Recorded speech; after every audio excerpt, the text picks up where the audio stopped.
बिस्मिल्लाहिर्रहमानिर्रहीम। जी बेटा, अब हम डिस्कस करते हैं पहले चैप्टर के एक्सरसाइज के जो शॉर्ट क्वेश्चंस हैं उनके बारे में। तो इनको मैं ब्रीफली डिस्कस करूंगा। तो ये मेन बातें हैं जो आपने पेपर के पॉइंट ऑफ व्यू से याद रखनी है, और पेपर में शॉर्ट क्वेश्चन अगर आ जाते हैं तो ये बातें अगर आप लिख दें तो आपको नंबर पूरे मिल जाएंगे बेटा। पहला क्वेश्चन है हमारे पास, what is the difference between base quantities and derived quantities, give 3 example. तो आपने बेटा सबसे पहले बेस की डेफिनेशन लिखनी है और ड्राइव की डेफिनेशन लिखनी है, और साथ में तीन एग्जाम्पल जो है जो आपको आसानी लगे, आसानी से याद हो, जो आपको आसान लगे वो आपने मेंशन कर देनी है। तो बेस क्वांटिटीज़ कौन सी होती हैं? वो क्वांटिटीज़ जिनकी बेस पर दूसरी क्वांटिटी बनाई जाती हैं। Base quantity on the basis other quantities are expressed, जिनकी बुनियाद पर दूसरी मिकदारें बनाई जा सकती हैं उन्हें बेस क्वांटिटीज कहा जाता है। और उसकी एग्जांपल में बेटा आप लिख सकते हैं लेंथ, मैस और टाइम। उसी तरह से derived quantities, those quantities which expressed in term of base quantities, वो मिकदारें जो बेस से मिलके बनती हैं उन्हें हम ड्राइव क्वांटिटीज का नाम देते हैं। जैसे वॉल्यूम, स्पीड, फोर्स, ये बेटा आपके पास ड्राइव क्वांटिटीज की एग्जांपल हो गई और ये डेफिनेशन हो गई।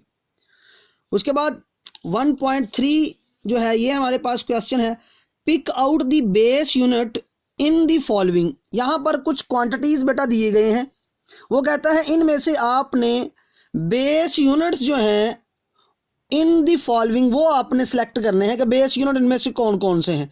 तो इनमें से जो बेस यूनिट है बेटा वो किलोग्राम, मोल, एम्पेयर, मीटर और केल्विन, ये सारे के सारे बेस यूनिट जो हैं ये माने जाते हैं। तो बेटा ये बेस यूनिट है जिनको आपने यहाँ पर याद करना है और इनमें से आपने सेलेक्ट करके रख लेना है।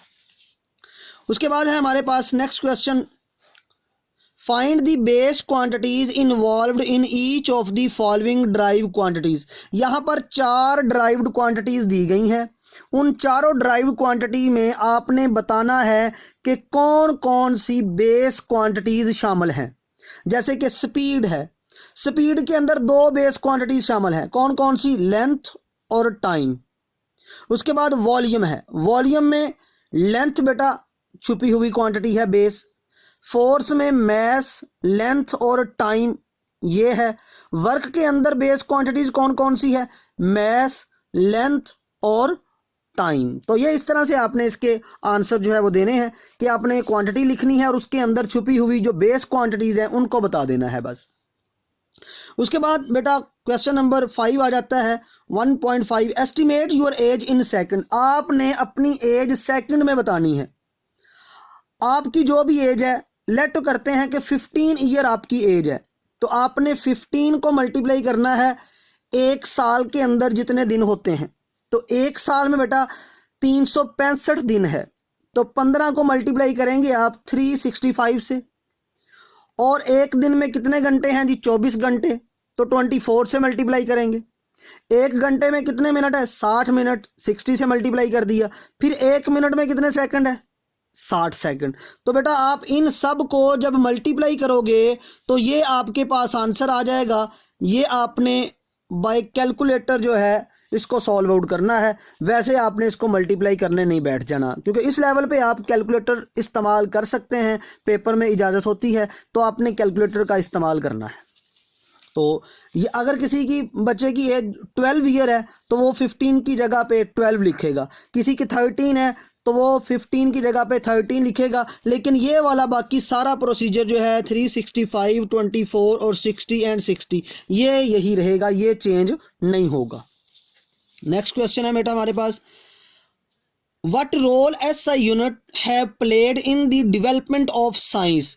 यानी एसआई यूनिट जो है वो साइंस की डेवलपमेंट में क्या रोल प्ले करते हैं।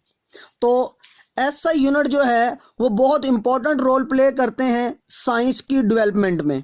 जैसे कि ये हमें मदद फराहम करते हैं एक्सचेंज करने में, तबादला करने में, अदल बदल करने में scientific and technical information.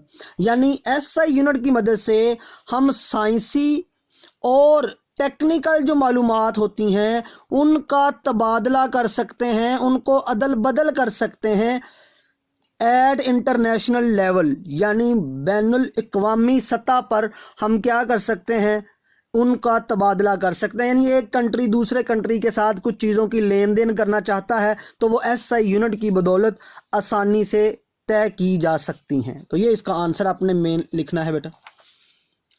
What is meant by vernier constant? Vernier constant क्या है? तो याद रखिए, जो वर्नियर कैलिपर का लीस्ट काउंट होगा उसी को नाम दिया जाता है, लीस्ट काउंट को ही वर्नियर कांस्टेंट।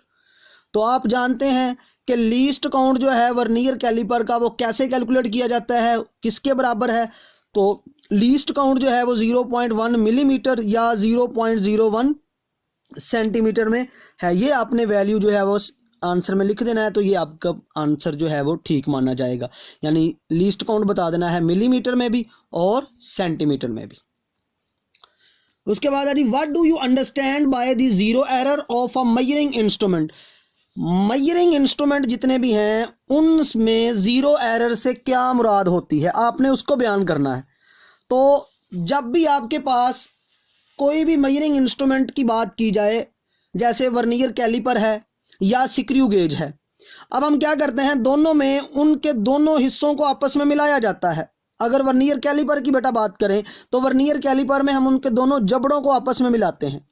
दोनों जबड़ों को जब मिलाते हैं, अगर मेन स्केल की जीरो और वर्नियर स्केल की जीरो आपस में ऐसे कोइंसाइड कर जाए, बिल्कुल बराबर आ जाए, तो इसका मतलब है कि उसमें जीरो एरर नहीं है। लेकिन अगर वर्नियर की जीरो और मेन की जीरो आपस में बराबर नहीं आती, आगे पीछे आ जाती है, तो इसका मतलब है उसमें जीरो एरर है। तो यहां पर सिंपल लिखा है मैंने, बाय क्लोजिंग द जाज of instrument if zero line of one scale is coincide with zero of the other scale, so no zero error, if not coincide so zero error occur। यानी अगर दो scale है, उन दोनों की zero आपस में मैच हो जाए तो जीरो एरर नहीं, अगर दोनों की जीरो मैच नहीं होती तो उसमें जीरो एरर मौजूद है। जीरो एरर को खत्म करने का नाम जीरो करेक्शन है। नेक्स्ट क्वेश्चन है हमारे पास, Why is the use of zero error necessary in the measuring instrument?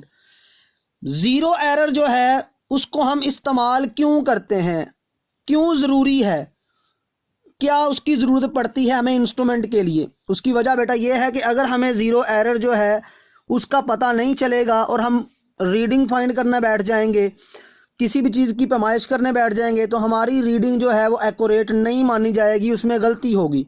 तो उस गलती को ठीक करने के लिए, यानी हम एक्सट्रीमली करेक्ट वैल्यू हासिल करने के लिए ज़ीरो एरर को एलिमिनेट करने की कोशिश करते हैं या उससे पहले फाइंड आउट करते हैं। तो इसका सिंपल आंसर आपने लिखना है, to obtain an extreme correct value. सिर्फ ये इसका आंसर आपने लिख दें तो आपका आंसर ठीक माना जाएगा, to obtain an extreme correct value. तो ये इसका आंसर है बेटा। Question number 10, what is a stopwatch? What is the least count of a mechanical stopwatch you have used in the laboratories?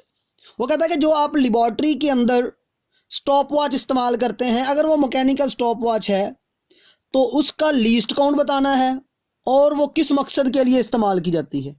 तो stop watch जो है use to measure time interval of an event, किसी भी event का जो time का वक्फा है, time interval जो है, उसकी पैमाइश करने के लिए, टाइम को मापने के लिए हम इस्तेमाल करते हैं स्टॉप वॉच। स्टॉप वॉच जो है आपको पता है दो तरह की होती है, एक मैकेनिकल जिसका दूसरा नाम एनालिटिकल स्टॉप वॉच है, और दूसरी है बेटा digital stop watch. Mechanical stopwatch जो है उसका लीस्ट काउंट 0.1 सेकेंड है और जो डिजिटल स्टॉप वॉच है उसका लीस्ट काउंट 0.01 सेकंड होता है। तो आजकल जो ज़्यादा इस्तेमाल होती है वो डिजिटल स्टॉप वॉच है, जो कि आपके मोबाइल फ़ोन के अंदर भी आम होती है। Question number 11, why do we need to measure extremely small interval of time? हमें क्या ज़रूरत पड़ती है बहुत ही छोटे टाइम इंटरवल जो है उनको मालूम करने के लिए? तो इसका आंसर देखें, we need to measure extremely small interval of time to calculate the time interval of natural and artificial event. यानी वो जो एक्सपेरिमेंट हो रहा है कुदरती तौर पर और वो एक्सपेरिमेंट जो हो रहा है आर्टिफिशियली, जो कुछ भी हम कर रहे हैं वो आर्टिफिशियली है, जो कुदरत की तरफ से हो रहा है वो नेचुरल है।